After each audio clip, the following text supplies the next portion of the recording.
A long time ago, in a galaxy far, far away.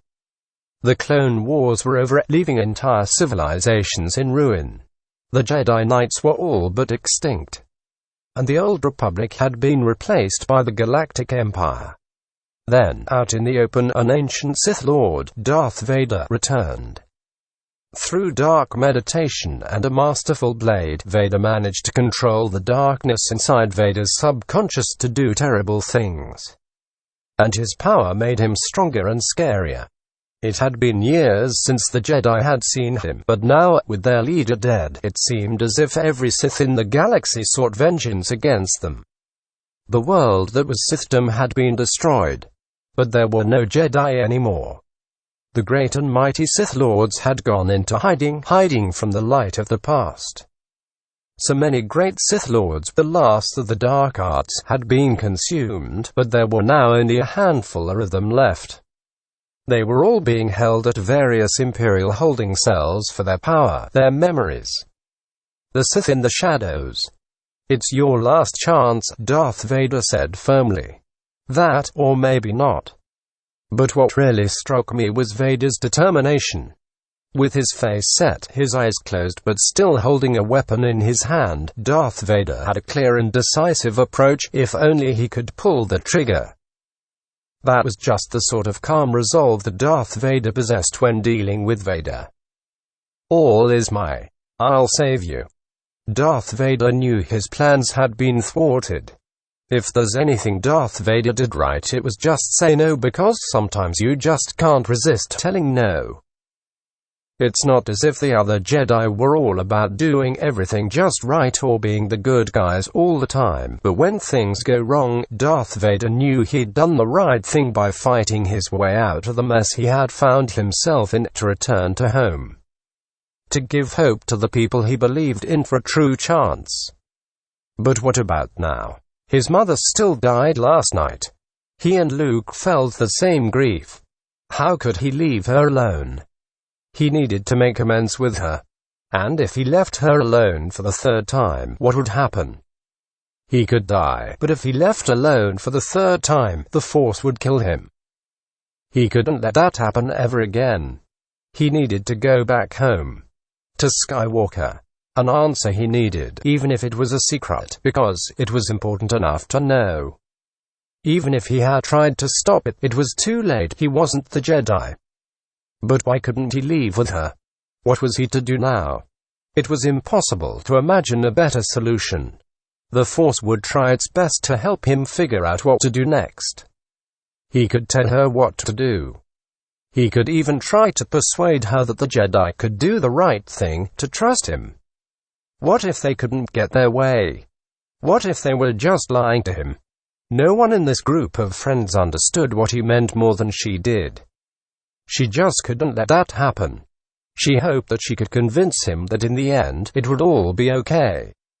"We're all in this together," she had said, before she'd even told him, and she was still feeling the pain from it. "If we lose her, we'll never have her."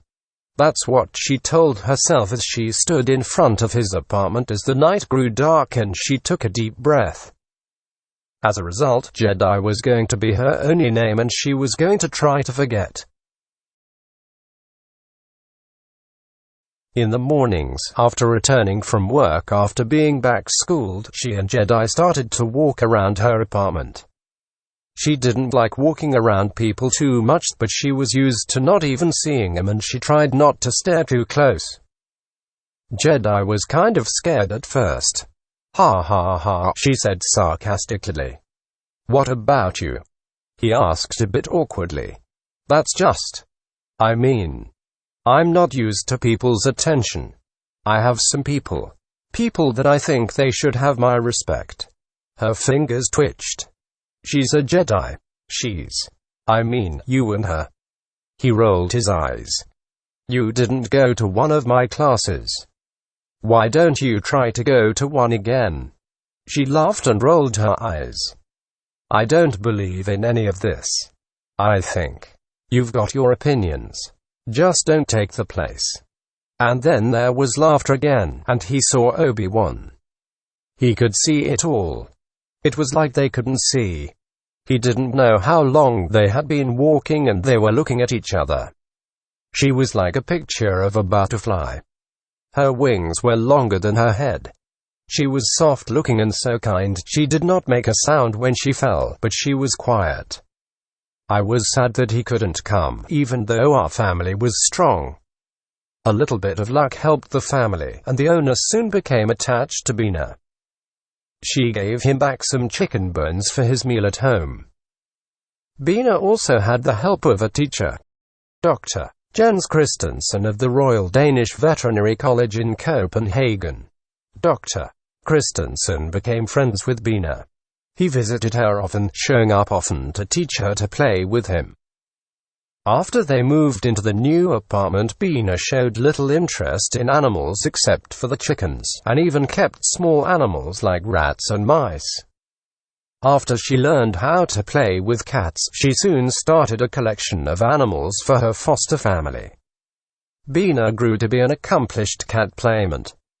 It's important that all the cat lovers join the organization, Dr. Christensen said.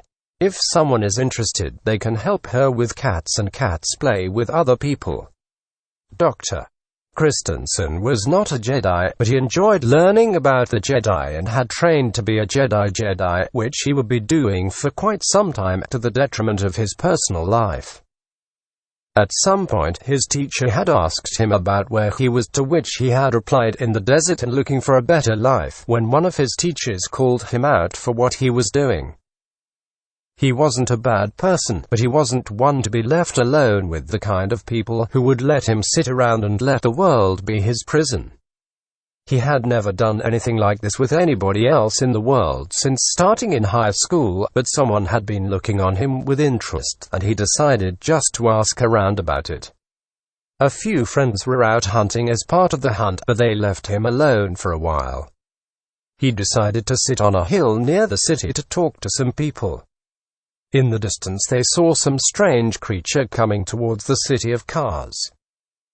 As he was about to follow the creature, all of a sudden, he heard a voice ask him for his location, and in the words of his training, "Where are you?" the voice asked.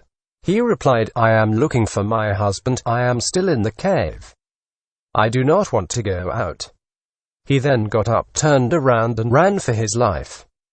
In the cave, he had an argument with his daughter about something. He said that his daughter was having an argument with her father over whether she should have sex or not.